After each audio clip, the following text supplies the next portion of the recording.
Kevyn Major Howard is a Canadian actor best known for his role as Rafterman in Stanley Kubrick's Full Metal Jacket. Early life. Kellerman was born in Long Beach, California, on June 2, 1937 to Edith Bain, a piano teacher from Portland, Arkansas, 15, and John Helm Jack Kellerman, a Shell Oil executive from St. Louis, Missouri, 16. She had an older sister, Diana Dean Kellerman. Her younger sister, Victoria von Kellerman, died in infancy, 18. Edith was a Christian Scientist and raised her daughters in this faith. 1721. When Kellerman was in 5th grade, the family moved from Long Beach to the San Fernando Valley. 29. She spent her early life in then rural Granada Hills in a largely unpopulated area surrounded by orange and eucalyptus groves. During her sophomore year of high school, the Kellermans moved from San Fernando to Park La Brea, Los Angeles, where she attended Hollywood High School. She grew to stand 5 feet 10.5 inches. Due to her shyness, she made few friends and received poor grades but appeared in a school production of Meet Me in St. Louis, 4-5 with the help of a high school friend. Kellerman submitted a recording demo to Verve Records founder and head Norman Granz. After signing a contract with Verve, however, she was daunted by the task of becoming a recording artist and walked away. 14. Kellerman attended Los Angeles City College, and also enrolled in Jeff Corey's acting class. 8. Within a year, she appeared in a production of John Osborne's Look Back in Anger staged by Corey and featuring classmates Shirley Knight, Jack Nicholson, Dean Stockwell, and Robert Blake. Towards the end of the 1950s, Kellerman joined the newly opened Actors Studio West and debuted before the camera in the film, Reform School Girl. To pay her tuition, Kellerman worked as a waitress at Chez Paulette, 35. Career. 1960s. Kellerman made a number of television series appearances. She was in an episode of The Western Cheyenne, as well as a role as a waitress in the John Forsythe sitcom Bachelor Father. Struggling for parts in television and films, Kellerman acted on stage. She debuted in Henrik Ibsen's An Enemy of the People, 55, followed by parts in a Pasadena Playhouse production of Leslie Stevens's The Marriage Go Round and Michael Shirtleff's Call Me By My Rightful Name, 63. Kellerman appeared in 2 episodes of The Outer Limits. First in 1963 in the episode The Human Factor, and again in 1965 when she played Judith Bellerow, the manipulative and ruthless wife of Richard Bellerow, in the episode titled The Bellerow Shield. A role as Holly Mitchell, perverted mistress of George Peppard's character in The Third Day, followed. She played leading lady to David Niven in his television series The Rogues in 1965 for an episode titled God Bless You, G. Carter Huntington, which revolved around her striking beauty to a large degree, and appeared in a 1965 Alfred Hitchcock Hour episode titled Thou Still Unravished Bride. A year later, she played psychiatrist Elizabeth Denner in Where No Man Has Gone Before, the second pilot for Star Trek. 3 months after that, Kellerman played Mag Wildwood in the original Broadway production of Breakfast at Tiffany's, directed by Joseph Anthony and produced by David Merrick, which closed after 4 preview performances. Before the closing, the musical numbers were recorded live, and she recorded 3 songs which appeared on the original cast recording. Near the end of the decade, Kellerman guest starred in The Invaders in the episode Labyrinth. She also had turns as the severely beaten victim of Albert DeSalvo in The Boston Strangler, and Phyllis Brubaker in the romantic comedy The April Fools. She turned down a role in Paul Mazursky's Bob and Carol and Ted and Alice. 87. She played Eleanor in the Hawaii Five-0 episode The Big Kahuna. In a 1971 Life magazine interview, Kellerman remembered her television years. It took me 8 years to get into TV and 6 years to get out. Frigid women, alcoholics they gave me. I got beat up, raped, and never played comedy. 1970s. Kellerman received her breakthrough role in 1970. Her performance received Academy Award and Golden Globe nominations, winning the Kansas City Film Critics Circle Award for Best Supporting Actress, the Golden Laurel for Best Comedy Performance, and a second-place National Society of Film Critics Award for Best Supporting Actress. Kellerman was featured in Life magazine. She again collaborated with Altman in Brewster McCloud as Louise, guardian angel to Bud Cort, and recorded Rock-A-Bye Baby for the film's soundtrack. Her next role was as a hostile, chain-smoking, sex-addicted woman who was trying to have an afternoon affair with Alan Arkin's character in Gene Saks' film adaptation of Neil Simon's comedy Last of the Red Hot Lovers. In Manhattan after the film, Kellerman declined an offer for a 10-page spread in Vogue from the then editor-in-chief Grace Mirabella, 118 when she turned down the part of Linda Rogo in the Poseidon Adventure. Stella Stevens got the role, 146 shortly afterwards she recorded her first demo with Lou Adler, and roll with the Feelin' for Decca Records with producer-arranger Gene Page, 144 after filming Last of the Red Hot Lovers, Kellerman passed up a role in another Altman film. I had just finished filming Last of the Red Hot Lovers when Bob called me one day at home. "Sally, do you want to be in my picture after next?" he asked. "Only if it's a good part," I said. He hung up on me. Bob was as stubborn and arrogant as I was at the time, but the sad thing is that I cheated myself out of working with someone I loved so much, someone who made acting both fun and easy and who trusted his actors. Stars would line up to work for nothing for Bob Altman. Oh, the Altman film I turned down? Nashville. In that part I would have been able to sing. Bad choice, 146. Kellerman's next roles included as a woman involved in a deadly plot in the slasher film A Reflection of Fear, an eccentric woman in the road movie Slither opposite James Caan, and a tormented journalist in Charles Jarrett's musical remake of Frank Capra's Lost Horizon.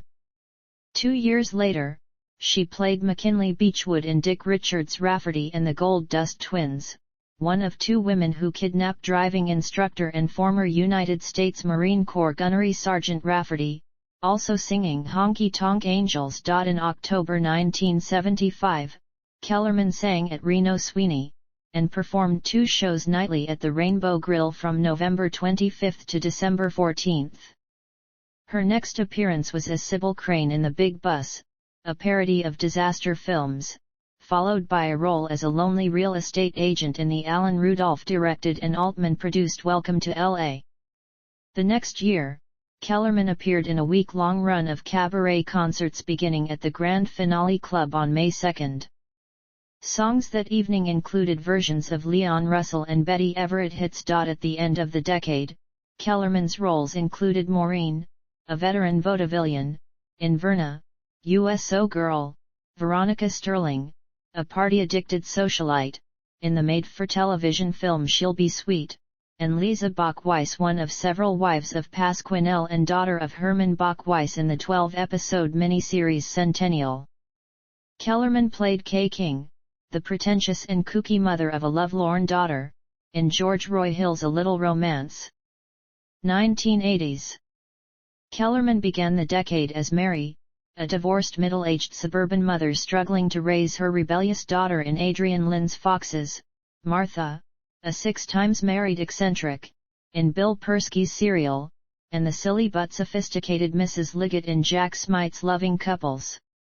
Her later roles included Mary, a child psychiatrist in a sadomasochistic relationship with a psychology professor after they meet by accident in Michael Grant's Head On, and a 1920s socialite in Kirk Browning's made-for-television film adaptation of Dorothy Parker's 1929 short story Big Blonde.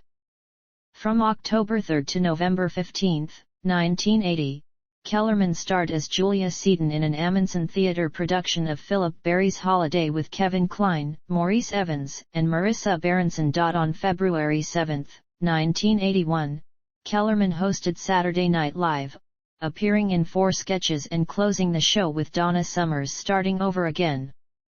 Kellerman's next performances were in made-for-television films. She played the title character's first wife, Maxine Cates, in Dempsey, and a honky-tonk dance hall proprietress in September Gun. That year she also appeared in a stage production, Tom Ian's R-rated spoof of 1940s women's prison films Women Behind Bars. Kellerman played Gloria, a tough inmate who controls the other prisoners. Her next roles were a KGB training school warden in the made-for-television film, Secret Weapons, the sadomasochistic Judge Nedra Henderson in Moving Violations, Rodney Dangerfield's love interest in Alan Metter's comedy Back to School, Julie Andrews and Jack Lemmon's eccentric neighbor in Blake Edwards' That's Life, a porn star trying to get into heaven in Meatballs 3, Summer Job, Carrie Green's mother in 3-4. The Road, and an actress in Henry Jaglam's Someone to Love. Late in the decade, Kellerman planned to release her second album, which would have included It's Good to Be Bad, It's Bad to Be Good from 1992's Boris and Natasha, the movie. However, the album never was released. 1990s. In 1992, there was a fourth collaboration between Kellerman and Altman in The Player, in which she appeared as herself. Supporting roles followed in Percy Adlon's Younger and Younger, Murder, She Wrote and Mirror, Mirror 2, Raven Dance, the sequel of the Yvonne DiCarlo and Karen Black horror film Mirror, Mirror. The actress appeared in another Altman film, Pret-a-Porter, as Sissy Wanamaker, editor-in-chief of Harper's Bazaar, with Tracy Ullman and Linda Hunt.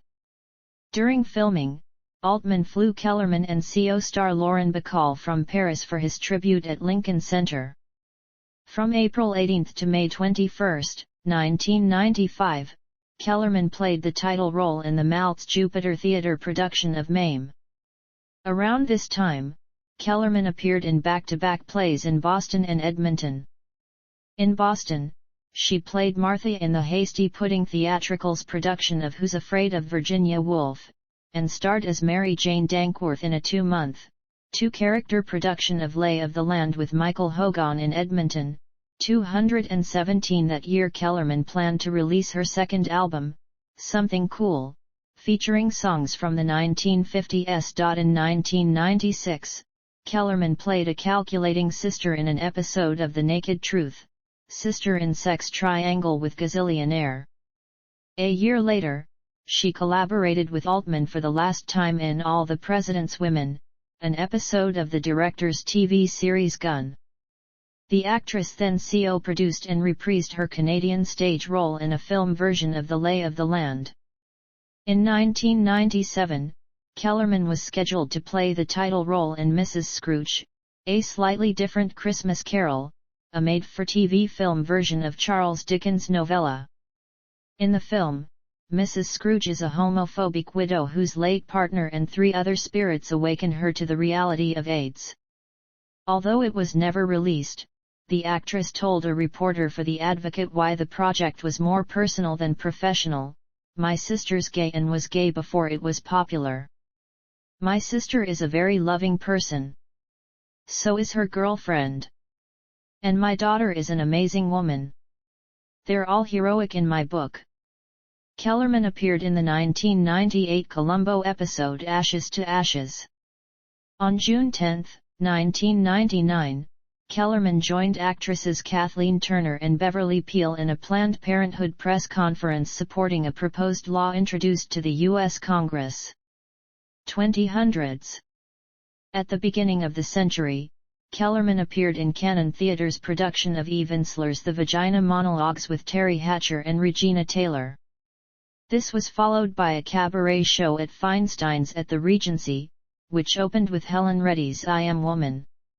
Other songs ranged from Barbra Streisand's The Way We Were to We Shall Overcome and America the Beautiful. In March 2002, Kellerman performed in Los Angeles' What a Pair, a benefit for breast cancer research, joining singer-songwriter Julia Fordham for Why Can't I? That year, the actress also played protagonist Judge Marcia Blackwell in the made-for-television film Verdict in Blood. This was followed by another cabaret show, produced by Hal David, at the Palmdale Playhouse. Songs included Etta James' Sunday Kind of Love and Long Way from St. Louis. An album was planned, but never released. In the summer of 2004, Kellerman played host Madame Zin's Annie in Tetro Zin's Annie. That year she also received the Susan B. Anthony Failure is Impossible Award, honoring women in the film industry who have overcome adversity, at the High Falls Film Festival. Kellerman returned to the stage for a second What a Pair concert, joining actress Lauren Frost for I'm Past My Prime. The next year, she played Dolores Montoya in Blank Theatre Company's Los Angeles revival of The Wild Party, followed by the sexually provocative Sandy in Susan Seidelman's Boynton Beach Club. Kellerman sang Cole Porter's My Heart Belongs to Daddy with actress, singer, and songwriter Kathleen Bird York at her third What a Pair concert. In 2006 the actress appeared as herself in the first episode of the IFC's The Minor Accomplishments of Jackie Woodman, a cult classic. In September 2008, Kellerman recorded a duet with Ray Brown Jr., I Thought About You, for Brown's duet CD Friends and Family. In 2009, Kellerman released a jazz and blues album, Sally, her first since Roll with the Feelin'. Sally featured interpretations of songs by Linda Ronstadt, Kim Carnes, Aerosmith, Nina Simone, The Motels, Neil Diamond, Jackson Browne, Marvin Gaye, Dolly Parton, Jennifer Warnes, and James Taylor. That year she also played Danette, owner of a small-town diner, in the made-for-television film The Wishing Well. 2010s. Kellerman starred with Ernest Borgnine and Mickey Rooney in Night Club. Her performance as a woman with Alzheimer's living in a retirement home won an Accolade Competition Award for Best Supporting Actress. That year she played a recurring role as Lola in Cinemax's sexually explicit comedy drama series Chemistry, followed by guest appearances on the CW teen drama series 90,210 as Marla, an aging Hollywood actress with dementia who considers assisted suicide. On July 7, 2012, Kellerman appeared with Tito Ortiz, Carrie Elwes, and Drake Bell in an episode of the Biography Channel's Celebrity Ghost Stories. On April 30, 2013, the actress released her memoir, Read My Lips, Stories of a Hollywood Life, published by Weinstein Books. In the book, she remembered a close-knit, family-oriented past Hollywood and her triumphs and tribulations as an actress during the 1960s. Kellerman made promotional book signing appearances in Los Angeles, Santa Monica, Manhattan, and Jersey City. Shortly afterward, she appeared as Mark Maron's Bohemian Mother in the Dead Possum episode of his comedy series. Kellerman later received a Fort Lauderdale International Film Festival Lifetime Achievement Award at Cinema Paradiso in Fort Lauderdale, Florida. The ceremony, which included a montage of her work and an audience question and answer session, was moderated by film historian Foster Hirsch. In September 2013, filmmaker Ellen Houlihan released a short film Joan's Day Out, in which Kellerman played a grandmother who escapes from her assisted living facility to bail her teenage granddaughter out of prison. The actress joined the Love Can Initiative, a non-profit organization dedicated to enriching the lives of low-income families and their children, in February 2014. Kellerman made a return appearance in the second season of Maron in the episode Mom's Situation, and as part of an Epix Network documentary celebrating the life of Robert Altman on August 6, 2014. In October 2014, TV Line announced that Kellerman had been cast in the mysterious role of Constance Bingham on the daytime soap opera The Young and the Restless and was nominated for a Daytime Emmy as Best Actress in a Guest Role. In 2016, she continued her recurring role on Maron and played in 5 episodes of the new series Decker. Personal life. In 1961, Kellerman underwent a botched home abortion, and went to a hospital for the first time. The relationship that had caused her terminated pregnancy was with bit actor William Duffy, 58. In the late 1960s, she was briefly involved with actor-screenwriter Lawrence Hauben. Hauben shot a documentary, Venus, about their relationship, which received a very limited theatrical release in 1971. After the release of MASH, on December 17, 1970, Kellerman married Starsky and Hutch producer Rick Adelstein. Anjanette Kummer, Joanne Linville, and Luana Anders were among her bridesmaids. 194. On March 6, 1972, Kellerman divorced Adelstein, citing irreconcilable differences. "We've fought every day since we've met," she said at the time. In 1967, Kellerman's sister, Diana, came out as a lesbian and separated from her husband, Ian Charles Cargill Graham, who took full custody of the couple's daughter, Claire. After Diana moved to France with her partner, she didn't communicate with her daughter for 8 years. Sally adopted Claire on January 30, 1976, and on April 10, Ian Graham died in Edinburgh, Scotland. For a time in the mid-1970s, Kellerman was involved with Mark Farner of the rock group Grand Funk Railroad. He wrote the song Sally, from the 1976 album Born to Die, as an ode to their relationship. She also dated screenwriters David Rayfield and Charles Shire, as well as journalist Warren Hogue, producer John Peters, and actor Ed Burns. In her autobiography, Kellerman made a point to note that her romance with Burns was never consummated. 55. On May 11, 1980, Kellerman married producer Jonathan D. Crane in a private ceremony at Jennifer Jones's Malibu home. In 1989, the couple adopted newborn twins, Jack Donald and Hannah Vaughn, who were born on June 24 of that year. Jonathan Crane died of a heart attack on August 1, 2016, aged 64. Their adopted daughter, Hannah Crane, died on October 22, 2016, at age 27 from heroin and methamphetamine use. Kellerman and Crane separated twice during their 36-year marriage, first for a few months in 1994, then again during 1997–98 over Crane's public affair with Nastasia Kinski. As Kellerman had dated married men in the past, she forgave her husband for the affair. 216. Kellerman died from heart failure at a care facility in Woodland Hills, Los Angeles, on February 24, 2022, at the age of 84. At the time of her death, she had dementia. Filmography. Television. Awards and nominations. Source. Discography. Roll with the Feelin'. Sally.